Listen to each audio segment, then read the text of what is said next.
Franchement, mes chers collègues, comment ne pas ressentir et comment pouvez-vous, Monsieur le Premier ministre et Monsieur le ministre de l'Écologie, mépriser à ce point la colère grandissante qui se cristallise dans notre pays contre la hausse du carburant?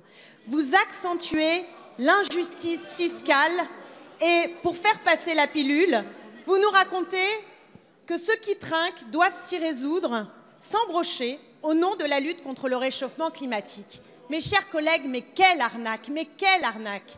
Je suis élue d'un territoire de grande banlieue. Je connais bien la dépendance quotidienne à la voiture pour aller travailler, pour emmener les jeunes au lycée, remplir son frigo, les subventions au gasoil et au diesel, l'étalement urbain, l'éloignement des services publics, nous les avons subis. La souffrance de transports en commun défaillants et chers, la galère des bouchons aux heures de pointe ou les maladies chroniques ne sont pas nos choix, mais le résultat de votre modèle de développement. Car pendant que vous faites les poches de ceux qui redoutent la fin du monde, mais aussi la fin du mois, où est votre politique écologique? Après l'écart Macron, vous annoncez des retards pour le supermétro en Île-de-France. Vous autorisez le GCO, qui est une autoroute privée dans le Grand Est. Et vous signez pour un forage de pétrole au large de la Guyane. Vous épargnez le kérosène de taxes au nom de la sacro-sainte compétitivité. Pendant que ceux qui ne peuvent pas aller travailler sans voiture, pendant que ceux-là seront rançonnés à la pompe, les croisières et les jets privés poursuivront leur promenade sans entrave. Et Total, premier pollueur, pourra continuer tranquillement de déverser ses dividendes, de distribuer ses dividendes. La rénovation thermique, on attendra. L'aide à l'agriculture bio, on attendra. Eh bien oui, mes chers collègues, l'écologie a vraiment bon dos, surtout quand on sait qu'à peine 19% de cet impôt indirect financera la transition énergétique. Alors combien de temps encore allez-vous vous moquer du monde?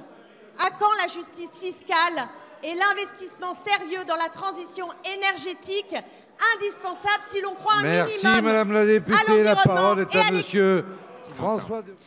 Je pourrais vous répondre sur tout ce qui est fait pour les transports en commun en Île-de-France. Et franchement, j'espère que vous en êtes convaincus. L'Île-de-France est la région où on fait le plus pour les transports en commun.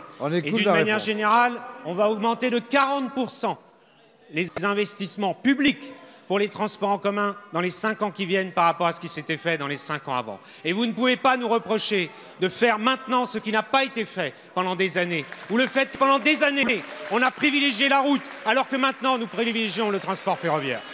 Mais Madame Autain, si on veut être efficace pour la transformation écologique, il faut être cohérent entre le discours et l'action.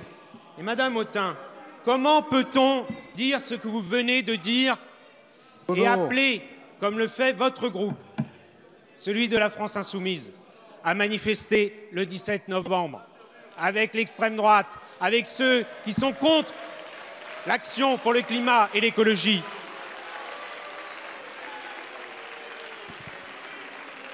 Et Madame Autain,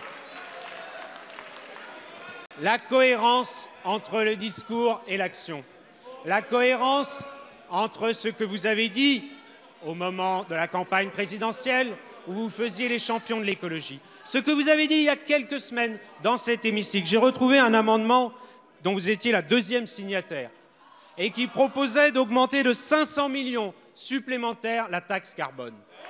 Alors, dites-le, Madame Autain, à celles et ceux qui ont manifesté le 17 novembre.